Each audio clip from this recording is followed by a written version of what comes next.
You're listening to the Sufficiently Advanced Podcast.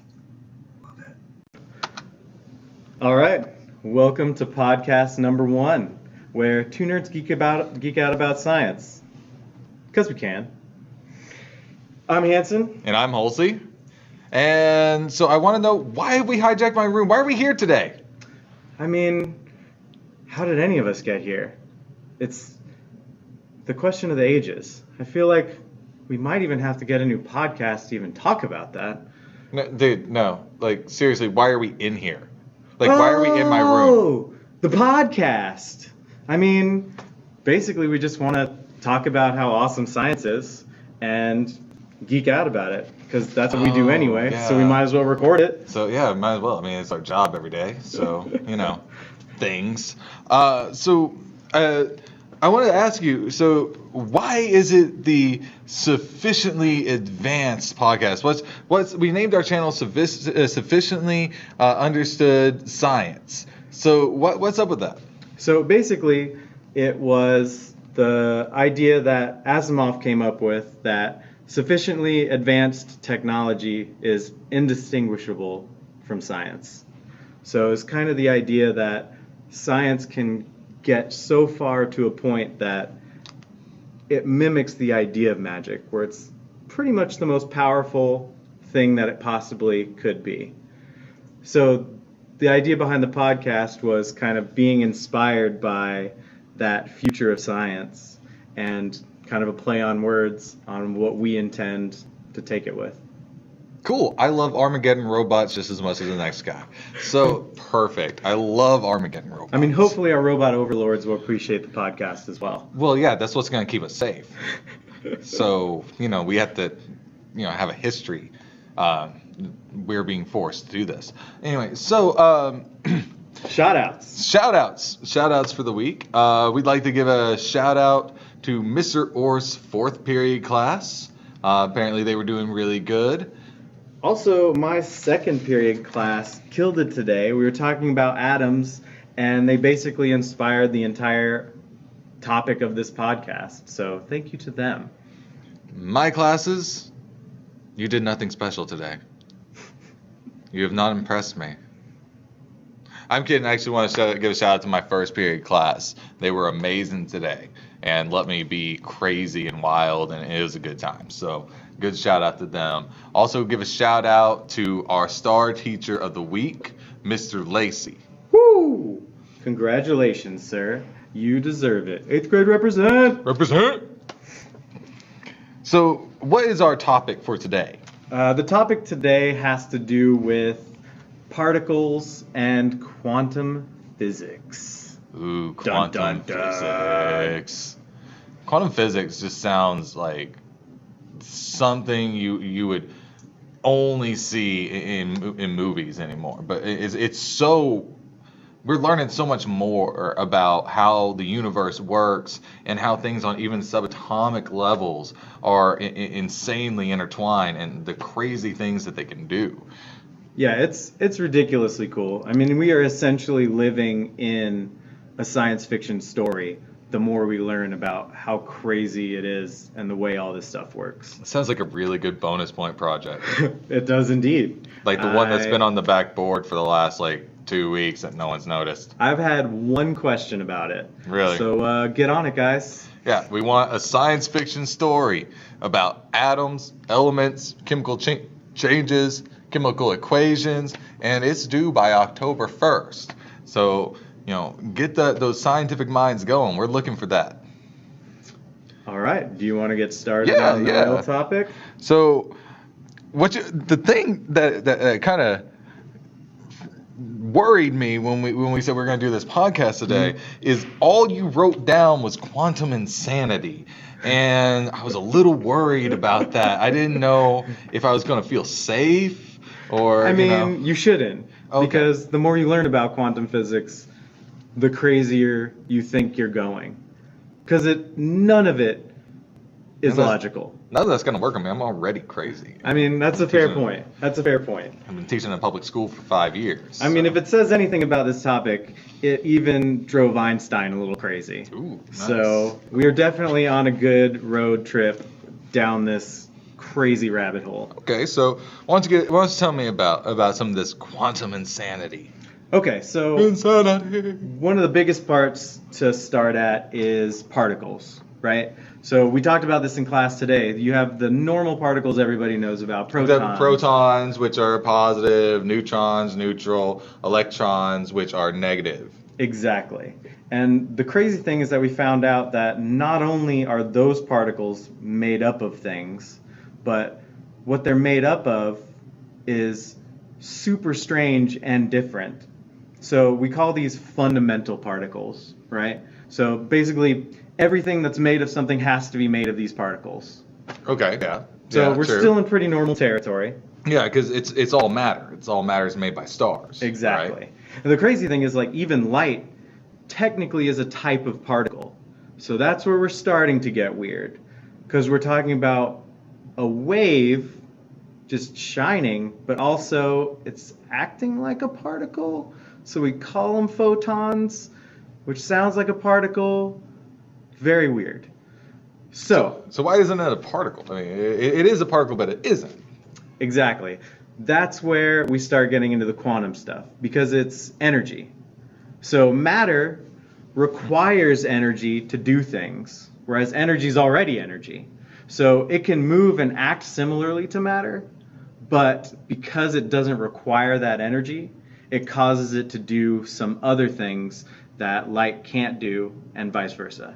Okay, so kind of like how electrons aren't actually particles, but they are negatively charged waves of energy.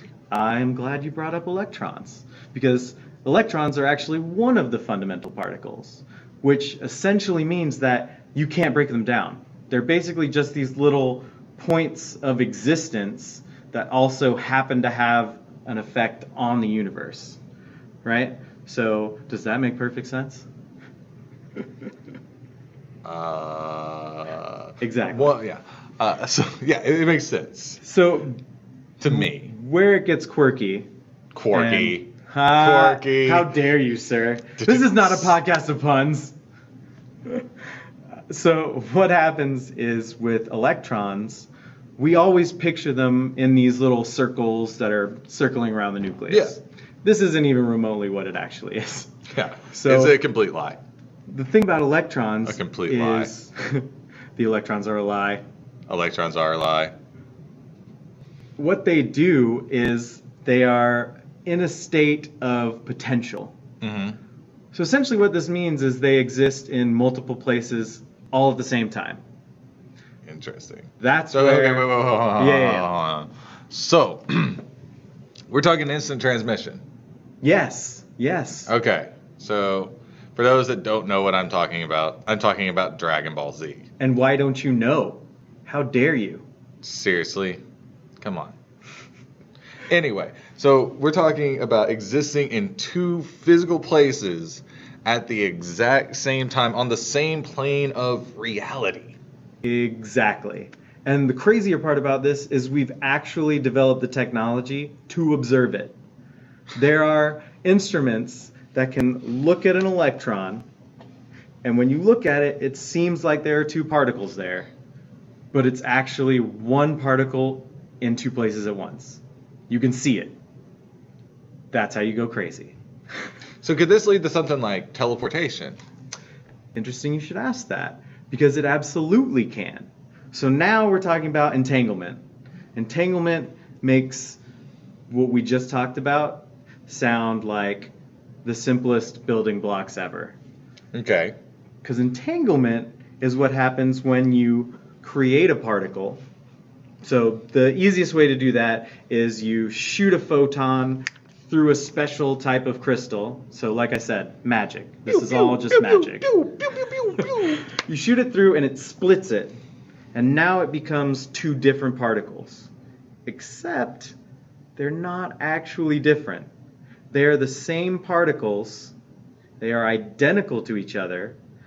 But they, again, are in different areas. But they're somehow connected. Because you can't destroy energy. You can't, and since they're identical, you haven't created or destroyed energy. It's physically the same energy in two places at the same time. Yes. So almost wormhole-ish in a way. Exactly. And So, which, if you don't know, wormholes are essentially the MacGuffin of every science fiction story. fact. Fact. If you don't believe me, Deep Space Nine, Star Trek. So when it comes to the entanglement, the craziest part is that we have this constant in the universe called the speed of light. Some of you may have heard of it. What it means is that nothing can go faster than the speed of light. As far as our understanding of physics goes, the universe is built in such a way that that is the fastest anything can possibly travel. Except for one other object in the universe, which is the universe itself. There it is. If you are very interested in that, I would suggest looking up Veritasium's video on how something can seem to move faster than the speed of light without breaking physics. But we have a new exception. Entangled particles. So now we're back. This is where Einstein called spooky action at a glance. So he's talking about it. Despite, hold on, I had to. Yep, You mean yep. spooky action at a glance? That was the worst accent I imitation know! I've ever heard. It was amazing. It was amazing, people. Anyway, I'm not good with imitations. He's not wrong. I'm not. So the way Spooky that action. Spooky action. Sorry. So what that means is because these particles were created in the same place at the same time, they're fundamentally connected. And what that means is that no matter how far apart they are from each other, they can affect each other instantly. So like twins. Essentially like twins, except you can never be different from your twin ever That's until horrible. you break the entanglement. And that breaks the universe. Yeah, kinda. Okay. So the reason this is so amazing, especially now, is that we can take advantage of this.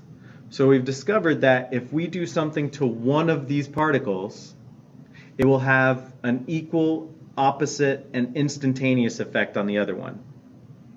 So that means we can transmit information potentially instantaneously, maybe even across the entire universe, without having to worry about the speed of light. Because a radio wave would take hundreds, thousands, millions of years. And for y'all that don't know, radio waves travel at the speed of light. Yes, thank you. That's important. So just so you know, radio waves and things like that are traveling at the speed of light. It's not like sound waves. Radio waves aren't the same as sound waves. Correct. Sorry, I just wanted to clear that up. Yes, that is an important clarification for sure. This is why when astronauts are trying to communicate, or more like when NASA is trying to communicate with some of the rovers on Mars, there's a long delay because they have to send the radio transmission, wait for it to get all the way there, have the device send another signal back, and wait for that to get all the way to us. But if we were able to use the quantum entanglement, we could basically be here on Earth and at real time be controlling like unmanned missions to different planets or even different solar systems. Exactly. So this ability to surpass the speed of light informationally is essentially, at this point, considered teleportation. So China actually just did an experiment. They have done the longest quantum teleportation in human history, and they were able to teleport a particle from the Earth's surface all the way beyond our atmosphere instantaneously. Nice. So basically all I'm saying is that we're going to be able to teleport and go wherever we want in like tomorrow. So we could just leave work, go straight to Disney World and be cool? Yes, absolutely, and I highly recommend it. I highly recommend it. I went last year. It was amazing. I never felt like such a kid. Well, that's been crazy interesting. So I hope you guys enjoyed the podcast. We'll be doing this as often as we can, for you, not for us. It's, then we get to talk all the time. and also, we love pretty much everything about science. So if there's something you want us to talk about, we're pretty much capable of geeking out about any topic science-wise. Yeah, So put it in the comments. let us know. Subscribe. Click the bell icon to be notified. I was told by a kid I have to say that now. Yeah, smash that like button. Hit the bell because YouTube doesn't know how to work anymore. But anyway, if you guys have any questions or want something for us to cover in a future podcast, put it down in the comments. And this is Mr. Holsey. This is Holsey. And this is Mr. Hansen. All right. Catch you later.